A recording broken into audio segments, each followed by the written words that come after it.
Jujur saya Tuhan, lihatlah si pemilik satu ini. Dia ngomong sama Tuhan, dia lagi tidur. Tuhan, tak bisa aku cocok dengan dia. Kalau kau mau cocokkan, tolong cocokkan. Ujilah saya Tuhan. Sedikit pun saya nggak niat ganti. Apalagi buka cabang. Nggak ada. Tapi Tuhan, nggak bisa saya cocok sama dia. Nggak bisa. Rasanya nggak bisa. Tapi Tuhan bilang apa? Segala sesuatu dari saya, oleh saya, bagi saya lah kemuliaan kekal selama-lamanya. Maksudmu Tuhan? Segala sesuatu dari saya. Baru saya nangis. Ampuni saya Tuhan, tapi nggak mampu. Kalau segala sesuatu dari Tuhan, pernah salah nggak Tuhan? Enggak. Camkan bapak-bapak, ibu-ibu. Camkan ini iman kita.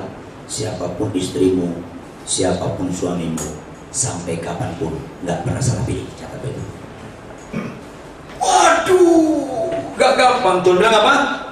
Pencobaan yang kau alami tidak pernah melampaui kekuatanmu. Waduh, minta ampun lagi saya.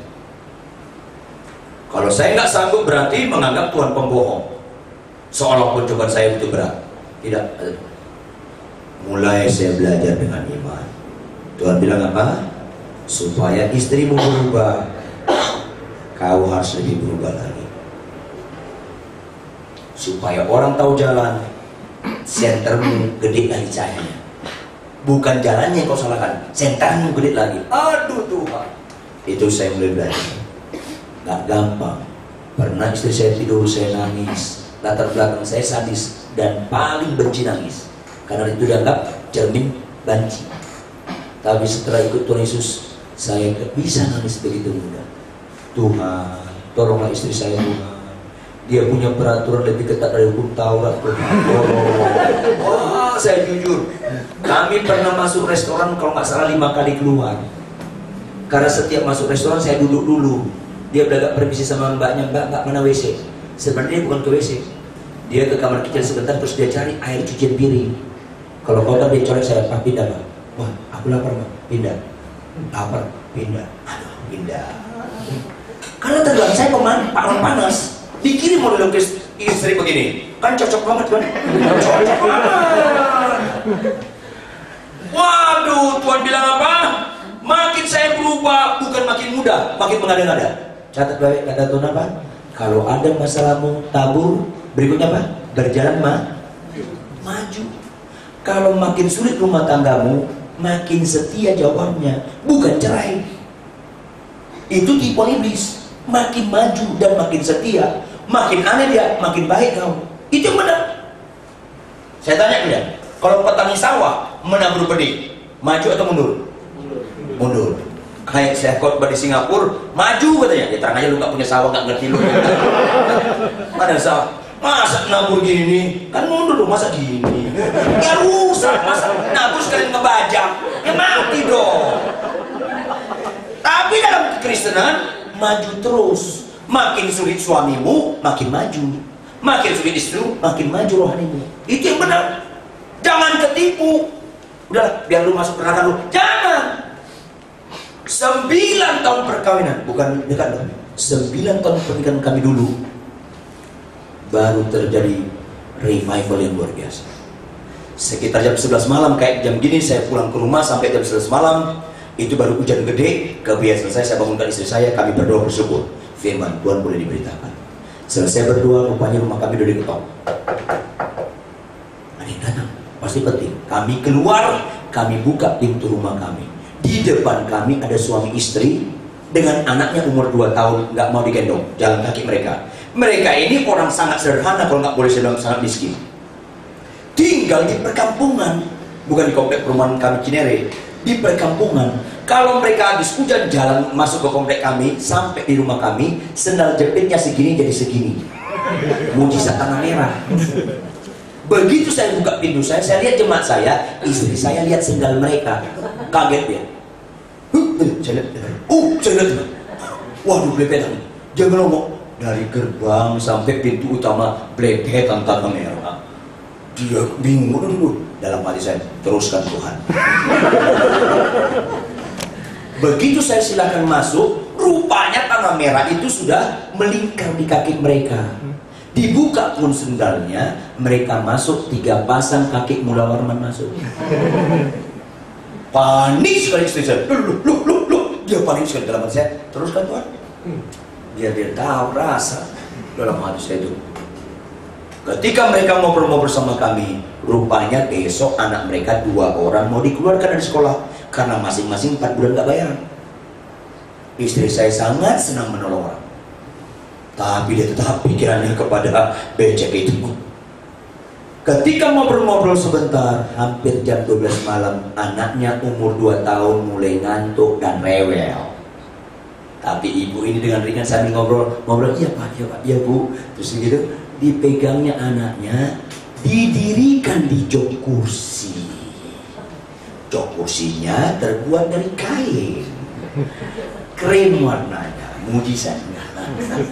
Begitu didirikan, saya, jangankan istri saya juga kayak, Tuhan, aduh jangan dong, jangan, aduh, jangan. Bener, kena tanah merah. Saya bilang, aduh Tuhan, ini keterlaluan. Dalam hati saya seperti Tuhan berkata apa? Lu bilang terusin.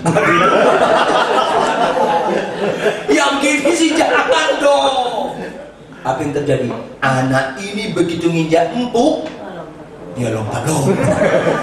Aduh, mati. Istri saya sudah gak pesan, dia pergi ke belakang. Mungkin udah panas hati sekali. Saya juga, aduh mati gue. Ini orang kasih PR sama gue lagi nih. Aduh repot di situ. Akhirnya saya berdoa dalam hati. Dalam Yesus berhenti. Dalam nama Yesus berhenti. Dalam nama Yesus berhenti. Berhenti. Saya berhenti anak ini. Duh berhenti. Tapi tegang. Comong tahun. Lebih dalam lagi. Aduh. Istri saya lihat langsung lompati meja tamu, diangkat anak ini, didorong suami istri ini, dibalikin kursinya, dia lari, ambil 2 tusuk gulung, dia taruh ke jok itu supaya muncul ke situ, sambil ambil senjata otomatis. Marah besar. Waduh, saya bilang Tuhan kau jadi bini, kau aduh, habis. Mabuk. Wah, serba salah itu jemaat karena baru ditolong. Mabuk, kamu minta maaf sama kamu kira saya yang kemana? Saya maafin, tapi di pelajaran bagus sama kamu itu kamu marah besar dia. Kamu tahu kan dibawa pusing, kamu tahu ada kamar kecil di sini. Kan kamu tahu, kamu kan sering ke rumah saya. Habis udah mau Pak, jangan mudah. Ini saya kasih tahu supaya pelajaran baik. Waduh, tidak mudah sekali. Akhirnya saya tuntut mereka keluar. Sampai di gerbang rasanya mereka belum rela pulang, rasa bersalah tinggi. Udahlah Pak Ibu, nggak apa-apa. Tapi Pak, aduh gimana itu bekas pipis? Udahlah nanti kami urus, nggak apa-apa. Aduh gimana? Akhirnya saya pujuk mereka pulang. Saya rapatkan gerbang saya berdoa di gerbang. Tuhan, aku mau masuk, Tuhan tolong aku Tuhan. Oh, enggak. Begitu saya mau masuk, saya nggak lupa cuci kaki dulu. Karena itu hukum Tauratnya. Ketika saya masuk, entah kenapa terlintas. Ma lihat saya. Ada apa sih? Dia lihat saya. Terus saya bilang, Ma, Tuhan Yesus nggak pernah mati untuk kursi, Ma. Tuhan Yesus mati untuk jemaat. Anda tahu apa yang terjadi? Istri saya dilawati Tuhan.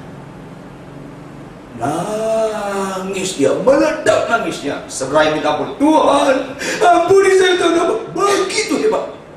Saya juga jadi nangis. Tuhan, terima kasih Tuhan. Tiba-tiba dalam lama begitu dia berdiri, dia peluk saya. Pak, maafkan saya. Terjadi perubahan. Setelah berapa tahun? 9 tahun. Cukup bonyok? Cukup. Jika ada di antara Anda belum 9 tahun, lanjutkan dulu. Di situ terjadi perubahan. Taburlah firman Tuhan dengan menangis. Itu Alkitab. Maka ada saudara-saudara, sejak saat itu sangat luar biasa. Beri kemuliaan bagi Tuhan. Kristen yang sejati mau diproses melalui istri, melalui suami. Kristen yang sejati tetap maju dalam perkawinannya. Jangan pernah benci dengan perkawinannya atau menyesali perkawinannya. Kristen sejati jangan pernah melanggar kekudusan rumah tangga. Tapi itu perlu air mata.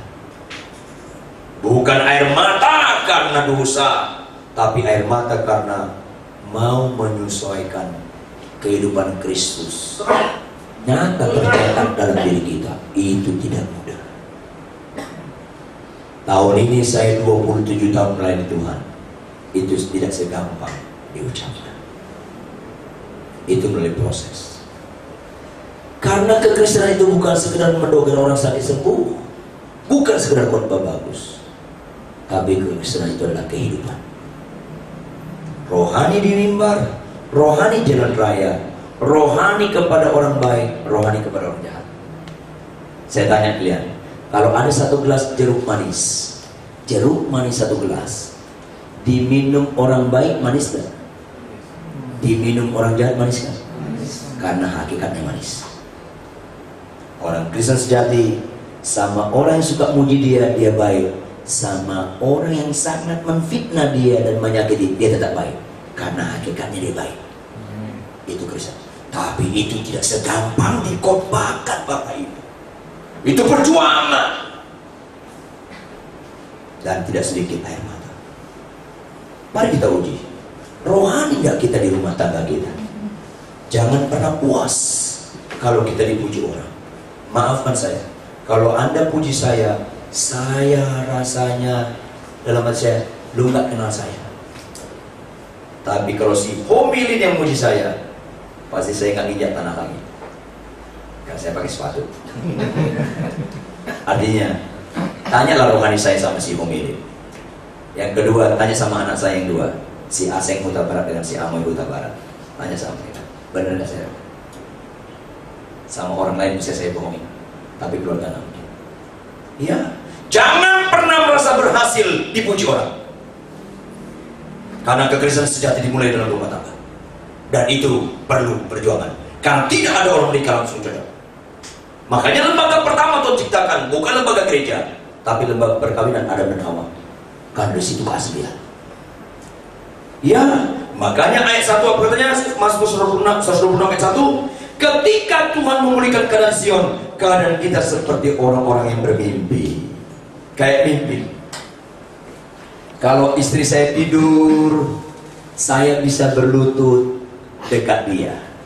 Saya berlutut, saya tatap istri saya sedang tidur. Saya bilang gini sama Tuhan, Tuhan, beruntung sekali saya kawin sama dia, Tuhan. Ya. Maaf sekali Bapak Ibu, saya minta tolong ya, nanti malam, khususnya suami istri, kalian nanti tidur masih satu kamar kan? Atau udah bisa? Masih satu kamar kan? Kalian satu kamar, satu tempat tidur kan? Atau bisa tempat tidur kan? Ranjang double. Catat baik-baik, nggak mungkin kalian tidurnya serempak. Nggak mungkin kan? Nggak mungkin lah. Sesama biskota boleh saling mendahului lah. Kalau istrimu duluan tidur bapak-bapak, kalau suami Anda lebih tidur ibu-ibu, saya minta tolong nanti malam praktekin. Ketika pasanganmu tidur, tolong Anda turun dari tempat tidur, ambil ke pinggir sisi di mana pasanganmu tidur, berlutut. Letakkan mukamu dengan muka pasanganmu lebih kurang 40 cm. Gak usah pakai penggaris, kira-kira aja lah. Ya. 40 cm. Kemudian lipat tangan. Yakin gak kalian ada Tuhan di kamar kalian? Bisa gak kau kalian ngomong sama Tuhan? Tuhan Yesus, sambil menatap pasangan kalian. Tuhan Yesus, sungguh aku tidak pernah salah pilih dengan orang ini. Tolong dipraktekin nanti malam. Lebih lanjut, sungguh aku beruntung sekali kawin sama dia. Itu Kristen. Jangan sebaliknya. Nanti malam kau berlutut, kau lihat pasanganmu, kau nangis. Tuhan, menderita banget aku sama dia. Kapan dia mati tuh? Kalau gitu hanya satu kalimat saya katakan, turut berduka cita. Ingat, siapapun suamimu, siapapun istrimu, itu tidak pernah salah pilih. Anda pengecut kalau membandingkan istrimu dengan istri orang. Anda pengecut kalau membandingkan suamimu dengan suami orang. Apalagi membandingkan dengan pacar sebelumnya. Itu pengecut. Ma, tahu nggak? Pacar dulu lebih baik dari lu. Itu pengecut tuh. Itu pengecut. Atau sakit jiwa stadium pertama. Kalau ngomong sama istri sama suami, tahu nggak lu? Lu beruntung kawin sama gua. Itu stadium kedua sakit jiwa. Nggak pernah orang beruntung kawin sama model begitu. Ngerti nggak sih lo? Ya, ini supaya ngerti. Kebahagiaan sejati terjadi dalam perubahan yang terus-menerus dalam hidup rumah tangga. Kesulitan bukan jadi mundur, makin maju. Maka kau menikmati kemenangan yang sejati. Ayat 2. Pada waktu itu mulut kita penuh dengan tertawa dan lidah kita dengan sorak-sorai. Pada waktu itu berkatalah orang di antara bangsa-bangsa, Tuhan telah melakukan perkara besar kepada orang-orang ini. Catat baik-baik. Sakit sembuh, miskin jadi kaya, hanya kagum orang sebentar. Kalau kau sakit sembuh tapi belum bertobat, masih dapat ngomel-ngomel, jangan seperti zaman saya. Ada yang ngomong gini, saya kira Pak Pendeta lebih enak ibu itu sakit loh. Kenapa? Saya bilang, waktu sakit lemah lembut, sekarang udah sembuh. Sombongnya, ampun-ampun, tukang marah. Hati-hati, jangan berhenti sembuh. Biarlah bertobat dan berubah tingkah laku. Itu kesaksian yang permanen. Orang sembuh tapi kelakuan gak berubah, batu sandungan. Orang gak sembuh tapi kelakuan tetap berubah, tetap jadi berkat. Apalagi kau sembuh dan kelakuanmu makin benar, itu yang jadi kesaksian. Ayat penutup, ayat 3. Tuhan telah melakukan perkara besar kepada kita, maka kita bersuka cita. Tahu nggak apa itu bersuka cita di sini? Bukan happy, but joy. Happy adalah sukacita karena situasi. Kalau naik gaji kalian sukacita, komunis pun naik gaji sukacita. Kalau dapat mobil baru kalian sukacita, Islam juga dapat mobil baru sukacita. Tapi kalau kalian disakiti, difitnah, diejek, tetap sukacita, itu joy. Not happy, but joy. Kalian pernah baca Paulus dan Silas masuk penjara? Mereka di penjara itu disobek bajunya, dicambuk, cambuknya cabangnya 5 atau 6. Di tiap ujung cambuk itu ada seperti bola, di tiap bola ada seperti mata pancing. Jadi cambuk nempel, ditarik, dicambuk nempel, ditarik. Itu kejadian Paulus dan Silas. Kemudian dibuang ke penjara paling tengah. Penjara zaman dahulu kayak spiral, makin ke tengah, makin ke bawah, makin ke tengah, makin ke bawah. Di situ mereka berarti kotoran, urin orang dari sini, kotoran apa turun ke sana dan infeksi mereka. Infeksi Paulus dan Silas. Tapi Paulus dan Silas tidak hilang sukacitanya, joy dia. Paulus ngomong apa sama Silas? Las, apa lus? Nyanyi nyok, nyanyi. Itu joy. Makanya saya pengamat musik saya amati musik. Lagu-lagu terbaik di dunia lagu-lagu gereja. Salah satu lagu terbaik itu lagu Natal, yaitu joy itu apa bahasa Indonesianya? Kesukaan bagi dunia. Kesukaannya dari mana? Dari surga. Dari surga ke dunia berarti dari atas ke bawah. Makanya notasinya dari atas ke bawah. Do, si, la, sol. Iya, pintar tuh. Ketika dunia mengalami joy, do, maka notasi berikutnya ngangkat. Sol, la, si. Iya, pintar loh. Maka bait berikutnya lincah. Tem-taram. Oh, bagus kan lagu itu. Tapi sayang lagu itu hanya sampai bulan Desember. Belum habis Januari lagunya sudah ganti. Lagu Hetimus Endang. Lagunya apa? Aku masih seperti yang dulu. Gak berubah. Makanya PR banyak. Jangan pernah suami berharap istri berubah. Jangan pernah istri mau merubah suami. Rubah dirimu, maka otomatis yang lain ikut. Dan itu tidak segampang dikorbankan. Perlu penabur, perlu curahan air mata, dan perlu nggak lekas menyerah, maju. Pasti kau pulang dengan berkas-berkas. Beri kemuliaan bagi Tuhan. Ya, untuk itu pulanglah kau dari ibadah tempat ini. Berubah paradigma Anda bahwa dosa itu sampai kapan penderitaan. Yang berikutnya, ngikut Yesus dengan benar, ada kesulitan. Tapi setialah. Ada perjuangan. Tapi ketika mendapat kemenangan, itu kayak mimpi rasanya. Tuhan memberkati. Pemain musik, mari kita bangkit berdiri.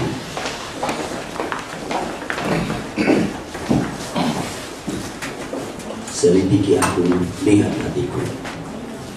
Dari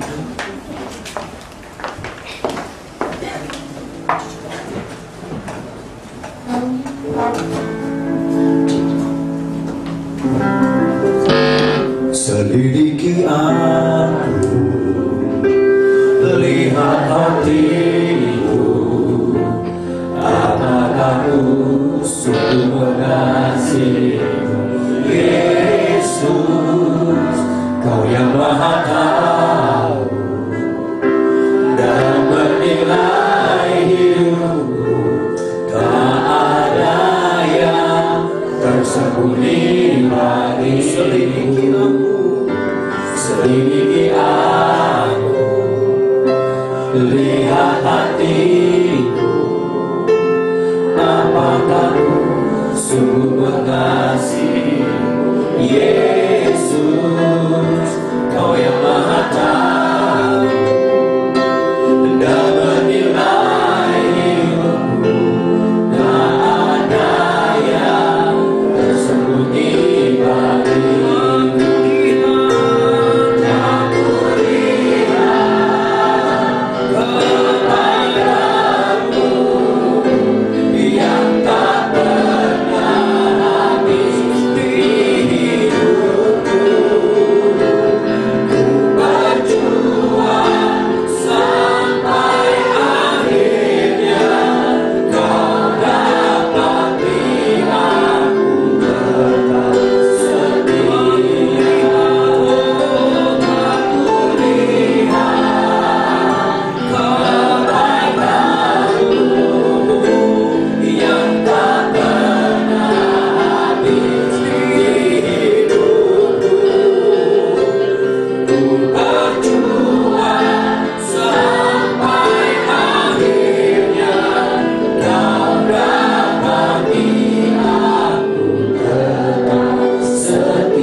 Nyanyian ini berkata, selidiki aku ya Tuhan, lihat hatiku, apakah aku mengasihi Engkau Yesus.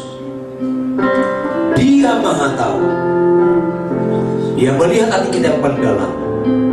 Adakah di antara kita masih kurang perjuangan dalam membahagiakan istri, kurang perjuangan membahagiakan suami, kurang perjuangan membahagiakan keluarga? Atau kita tetap masih terus mempertahankan ego kita, mau menang sendiri? Ingat Bapak Ibu, bukan begitu model ikut Tuhan. Ikut Tuhan itu berlomba-lomba untuk berubah, bukan menuntut orang lain berubah, tapi menuntut diri sendiri berubah. Itu perlu perjuangan.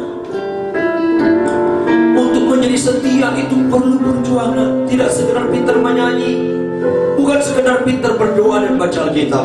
Itu bagus semua dan itu harus dilakukan. Tapi jangan patah semangat ketika engkau melakukan firman Tuhan ada terjadi pertentangan. Jangan patah semangat ketika engkau mengalami hal-hal yang tidak cocok dalam dirimu. Malah dalam kekristenan maju terus, jangan mundur. Ambil keputusan. Jika ada di antara Anda pada hari ini mendengarkan firman Tuhan ini, ada dosa dan kejahatan perlu ditegur. Ingat, yang paling serius dalam hidup ini dosa. Jangan pernah tenang berbuat dosa. Yang mencuri jangan mencuri lagi. Yang pembohong jangan pembohong lagi. Yang berzina jangan lagi berzina. Yang onani, masturbasi, nonton film porno, stop, jangan ulangi lagi. Yang melawan orang tua jangan lagi melawan orang tua. Apapun itu yang tidak memberikan perpuluhan ke gereja, yang berikan perpuluhan. Jangan malas belajar kita. Itu perjuangan. Yang pemarah jangan lagi pemarah. Ambil keputusan. Karena kekristenan bukan sekedar beribadah saja. Kekristenan bukan saja sekedar menikmati kesembuhan. Kekristenan bukan sekedar menikmati kekayaan. Tapi kekristenan itu menjadi pelaku-pelaku firman Tuhan. Katakan amin. Katakan amin. Katakan amin. Mari kita angkat tangan tinggi-tinggi semuanya. Selidiki aku, amin. Lihat hatimu, apakah ku sungguh mengasihi. Yesus, Kau yang Maha tahu dan menilai hidupku. Tak ada yang tersembunyi bagiku. Tuhan ku lihat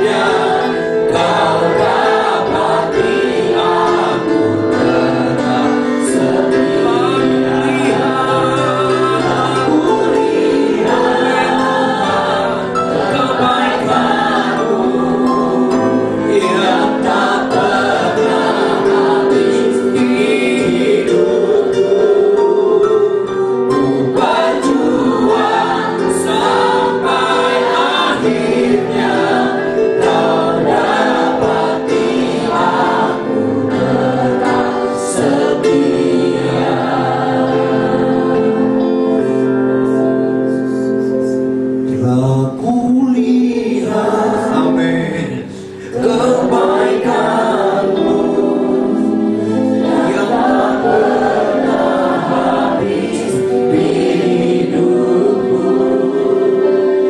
Ku berjuang sampai akhirnya, Kau dapati aku tetap setia.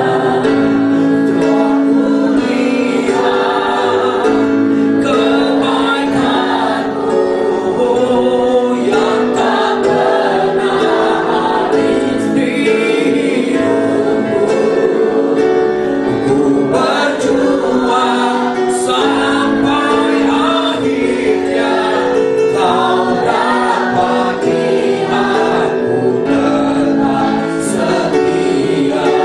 Kau dapati aku tetap setia. Kau dapati aku tetap setia. Beri sorak-sorai kepada Dia. Katakan haleluya. Haleluya. Haleluya. Bapa kami di surga, kami sangat bersyukur untuk firman-Mu Tuhan. Jelas sekali melalui firman ini Kau tunjukkan kami bukan anak-anak gampang, tapi Kau tunjukkan kami memang anak-anak pilihan, anak-anak yang Kau kasihi.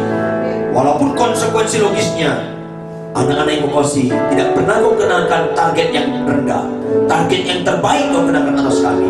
Untuk itulah firman Tuhan merombak cara berpikir kami, cara memandang kami, paradigma kami.